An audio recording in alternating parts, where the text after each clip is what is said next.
You did it. You finally spoke your truth. You set the boundary. And for a single, fleeting moment, you felt the ground beneath your feet.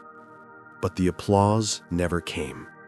Instead, a single sentence was thrown at you. A sentence designed to shatter your new reality. You're being so selfish. You're the narcissist here. And in the silence that follows, a single, terrifying question echoes in your mind. Is it true? Am I the monster in this story? If you are feeling that chilling confusion right now, I want you to take a breath and listen to me very carefully. That accusation is not a mirror reflecting you. It is a confession revealing them. Imagine a person holding a burning piece of coal in their hand. It is searing their palm. The pain is unbearable. And instead of dropping it, they throw it at you and scream, "Why did you burn me?" The accusation has nothing to do with you. It is a frantic attempt to get rid of their own unbearable pain. Carl Jung had a name for this. He called it projection, the unconscious act of attributing one's own unacceptable shadow qualities onto another person. Understanding this is the first step to reclaiming your sanity. But it is only the first step. In this conversation, we are not here simply to blame them. We are here to become unshakable. First, we will give you the tools to recognize their projection for what it is. Second, we will have the courage to ask if, in the smoke from that coal, there is a tiny spark that belongs to us. And third, I will give you the exact words to say to protect your peace without starting a war. This is not just another video. This is the moment you stop being a player in their game and become an observer of your own soul. This is the beginning of true clarity. The accusation arrives like a stone through a stained glass window. It shatters everything. The light, the color, the story you were just beginning to see. And in its place, a jagged, empty hole. Your mind rushes to fill it, replaying their words, searching your own actions, hunting for the evidence that proves their story right. Because for a person who has spent a lifetime being good, the accusation of being bad is a psychological death sentence. Your nervous system doesn't hear a criticism, it hears an existential threat. But I want you to pause that frantic search, just for a moment.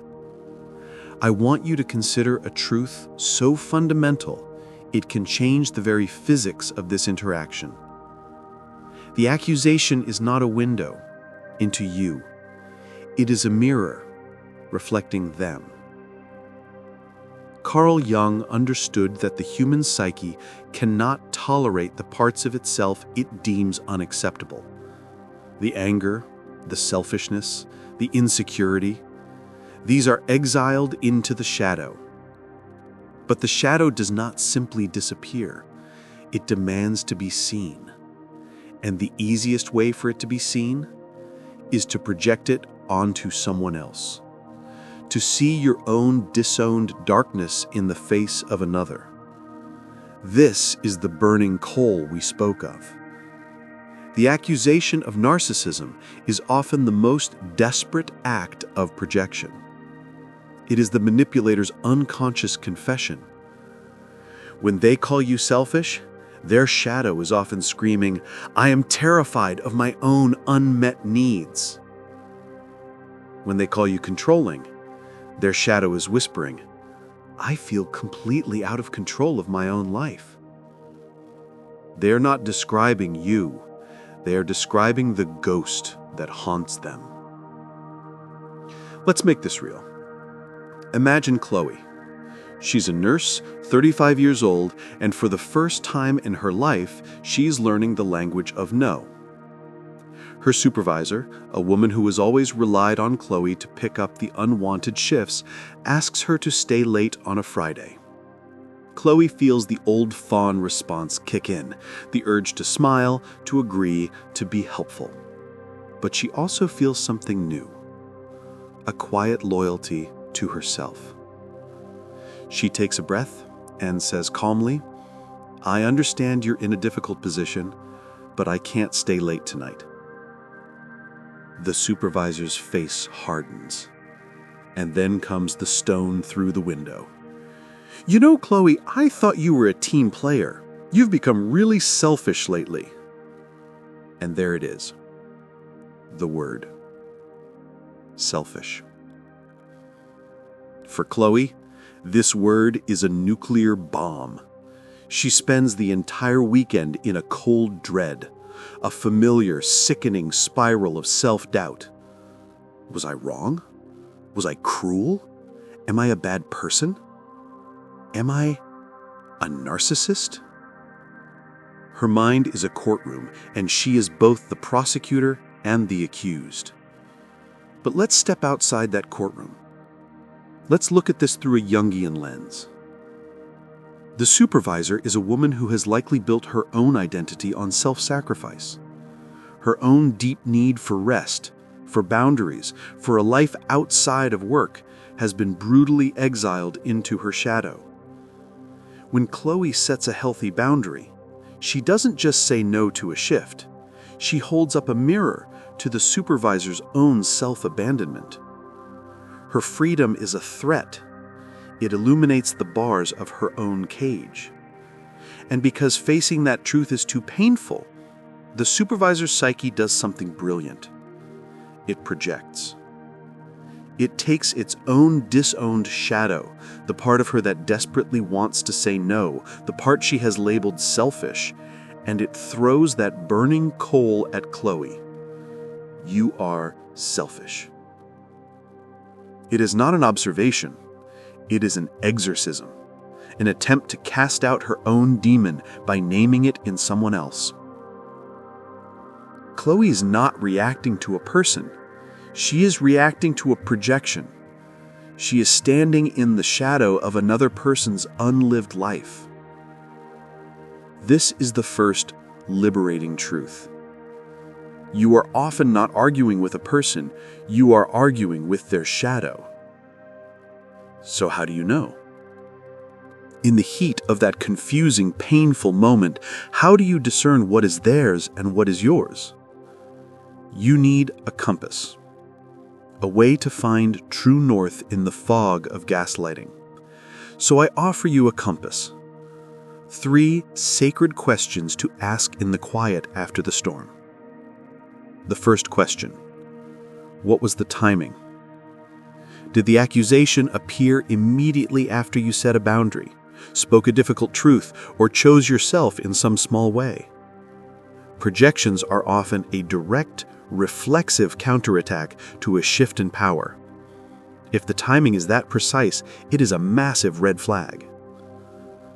The second question: was the accusation specific, or was it a character assassination? A healthy complaint is about a specific behavior. When you said X, I felt Y. A projection is often a sweeping judgment of your entire character. You are selfish. You are a narcissist. You are toxic.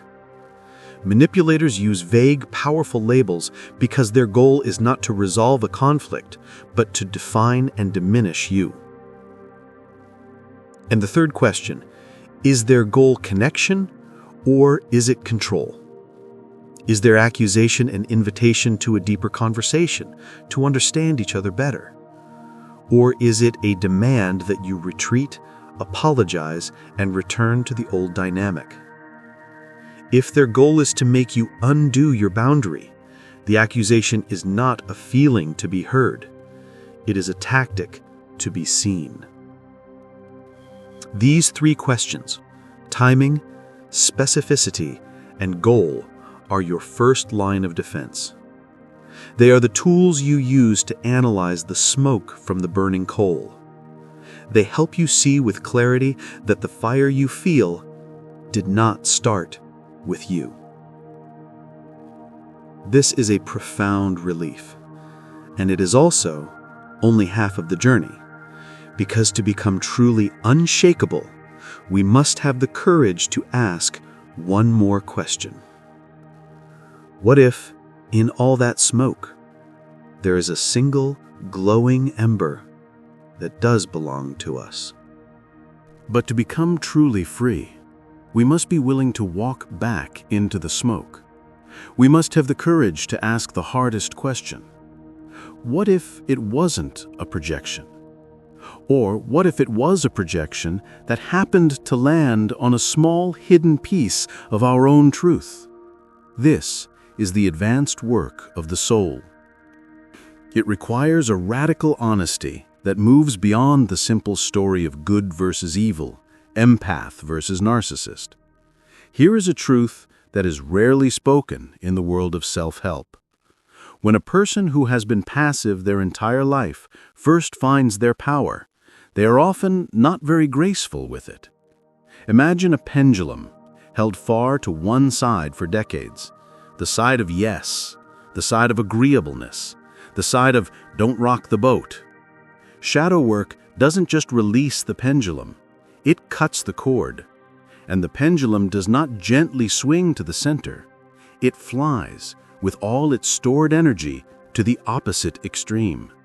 The extreme of no, the extreme of rigidity, the extreme of I've had enough. This is the physics of the psyche. Jung called this phenomenon an antiodromia, the tendency for things to turn into their polar opposite. The anger you suppressed for 20 years doesn't emerge as a calm, well-reasoned argument. It emerges as a roar. It is the roar of an exiled part of you that is finally seeing the light of day. And it is often clumsy. It is often reactive. It is sometimes unkind. And in that moment of clumsiness, the other person, who is accustomed to your passivity, feels the full force of this new energy, and they give it a name: narcissist. Let's talk about Sarah. Sarah is a 42-year-old high school teacher. For her entire career, she has been the helper, the one who shares her lesson plans, who covers for sick colleagues, who stays late to mentor struggling students. Her well is perpetually dry. After beginning her own shadow work journey, she makes a vow to protect her lunch break. It is the one 30-minute sanctuary in her day. A younger colleague, frantic about an upcoming observation, rushes up to her in the staff room. "Sarah, I'm so sorry. Can you just look over my lesson plan? I'm panicking." The old Sarah would have put her sandwich down, smiled, and said, "Of course." The new Sarah feels the familiar drain, but she also feels the roar of her shadow, the voice of 1,000 sacrificed lunch breaks. And instead of a calm, centered response, the pendulum swings. A sharpness comes into her voice. "This is my one break of the day. You have to learn to be more prepared." The words hang in the air. The young colleague's face falls. She looks wounded. Later that day, she says to a friend, just loud enough for Sarah to hear, "I asked for help and she was so cold, almost narcissistic." Now, let us dissect this with the precision of a psychologist. Is the colleague projecting? Not entirely. She is giving feedback on the delivery of Sarah's boundary. Sarah's boundary was valid. The need for rest was valid. But the energy behind it, the sharp, punitive tone, came from the shadow. It was not the voice of her calm, sovereign adult self. It was the voice of her wounded, resentful inner child, finally screaming, "What about me?" This is the shadow of our healing, and we must have the courage to look at it. A healthy boundary is a fence built to protect your own sacred ground. A shadow boundary is a wall topped with broken glass, designed not just to protect, but to punish. How do we tell the difference? A healthy boundary is about you. It sounds like, I am not available for that. I need to prioritize my rest right now. I will not continue this conversation if you are yelling. It is centered in the I. Its energy is calm, firm, and rooted. A shadow boundary is about them. It sounds like, you are so needy. You always wait until the last minute. You are completely unreasonable. It is an attack on the you. Its energy is reactive, hot, and often self-righteous. For years, I believed my newfound anger was my power. It felt so good to finally let it out. It was like a wild animal I had kept in a cage, and I loved the feeling of it running free. But it was running wild. It was biting people who didn't deserve it. It was creating as much chaos as my old people-pleasing had. The real work, the deep Jungian work, was not just to free the animal. It was to befriend it, to learn its language, to transform it from a wild beast of rage into a loyal guardian of my kingdom. So, when someone accuses you of being a narcissist, after you have looked for the signs of their projection, you must then turn the mirror back to yourself.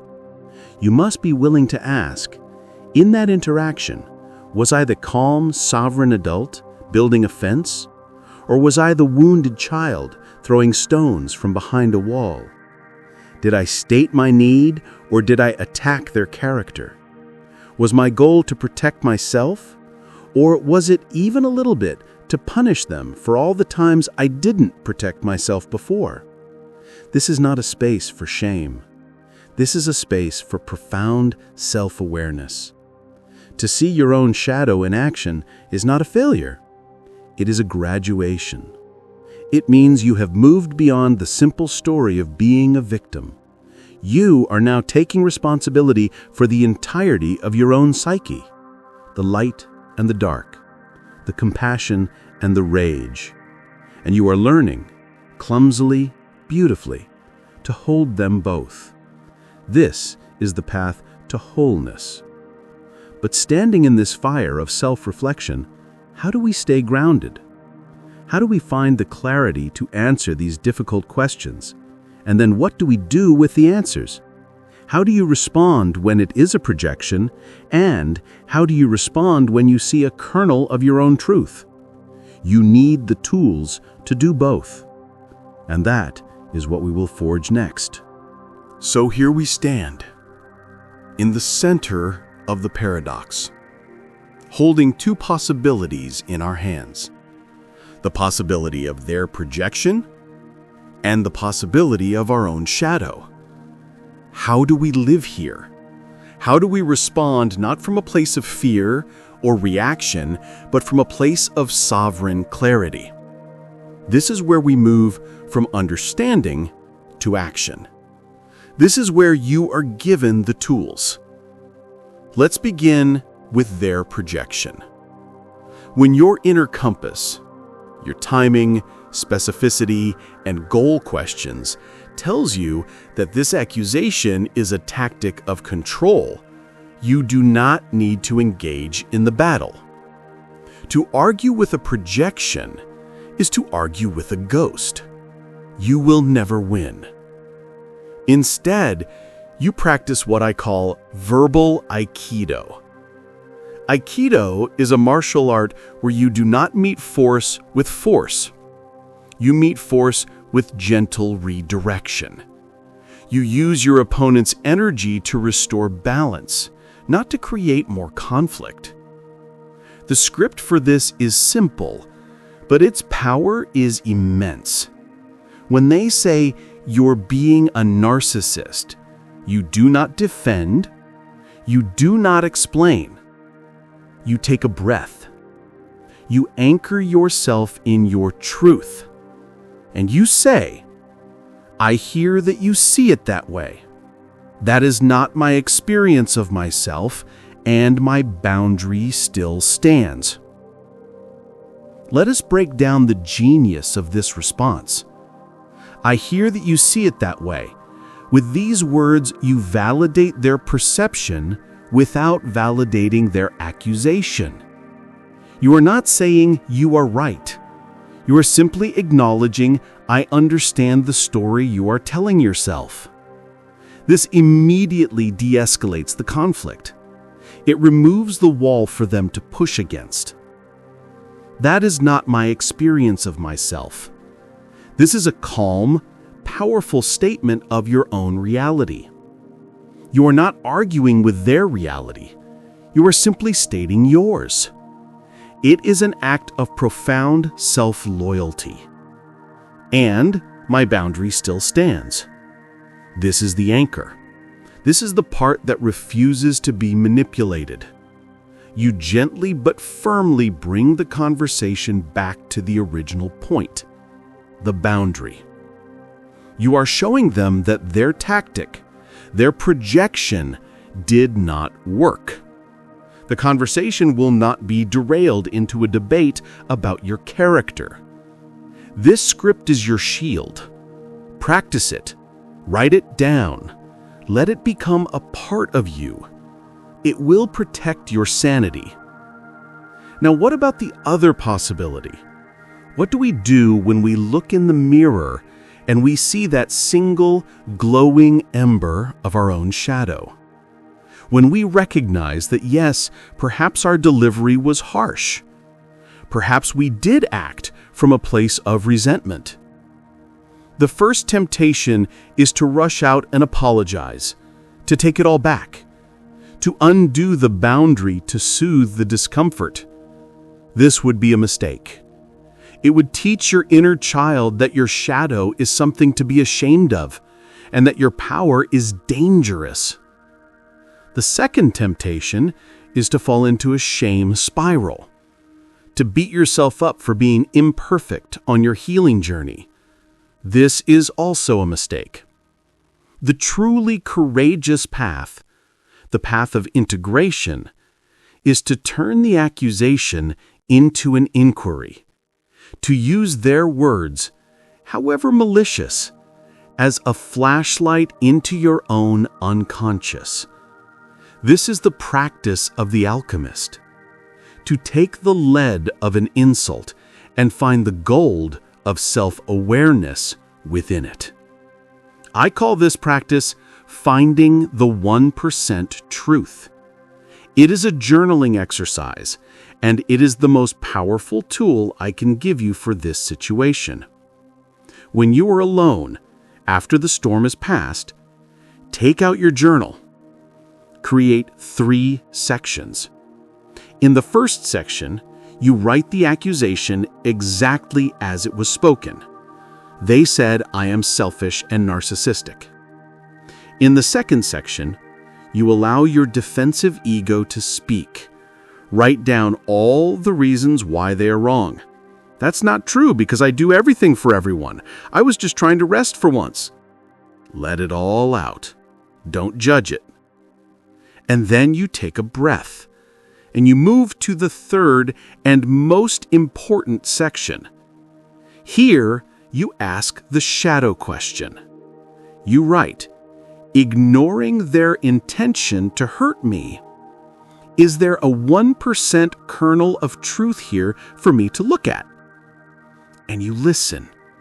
You listen with radical honesty and unwavering compassion.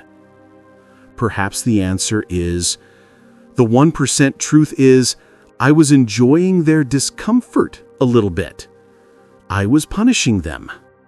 Or, the 1% truth is that I didn't just state my boundary, I used a tone of moral superiority.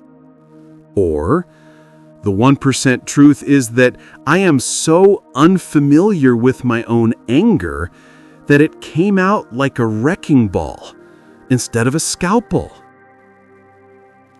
This is not a confession of guilt.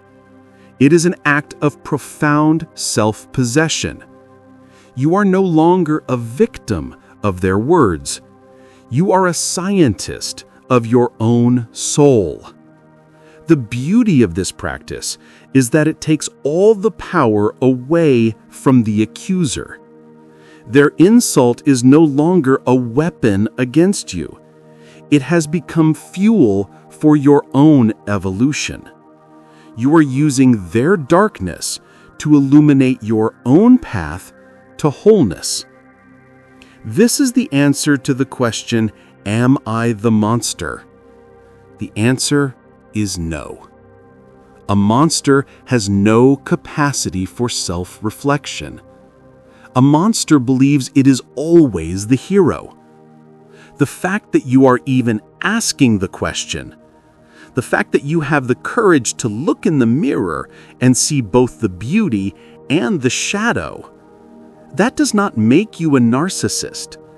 That makes you a human being on the sacred, messy, breathtaking path of individuation. And that is a beautiful and powerful thing to be. Today, we walked into the fire of a terrible accusation, and we did not burn. We stood in the center of the confusion, and we chose to seek clarity instead of taking cover. We began with the question that haunts every recovering people-pleaser. Am I the monster? And what we discovered is a truth far more complex and far more liberating. The answer is no. You are not the monster. You are the mirror. And you are the one brave enough to look into it. We learned that the most vicious accusations are often not descriptions of us, but confessions of the accuser's own shadow. We learned to recognize the tactics of projection, the timing, the lack of specificity, the goal of control. We forged a shield of verbal aikido, not to win a fight, but to gracefully step out of the ring. And then we did the bravest thing of all. We turned that mirror toward ourselves.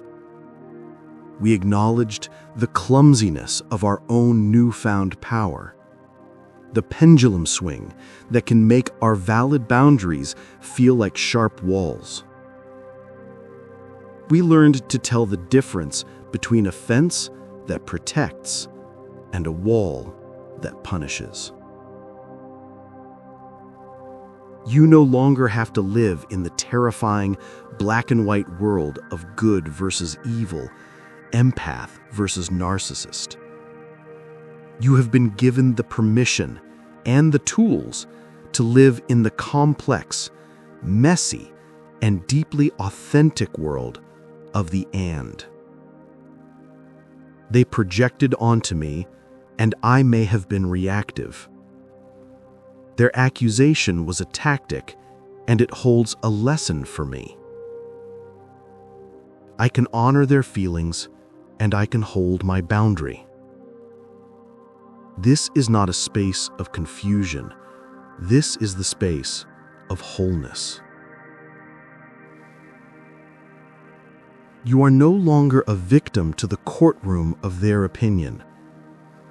You are not even a lawyer defending your own case.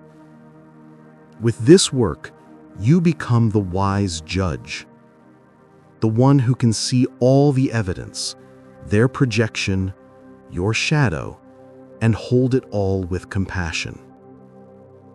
The one who realizes the goal is not to win the case, but to dismiss the court entirely and walk out into the quiet peace of your own integrity. This is the essence of the shadow work journey Jung mapped for us. It is the slow, courageous process of withdrawing our projections from the world and owning the vast, complex landscape of our own inner life.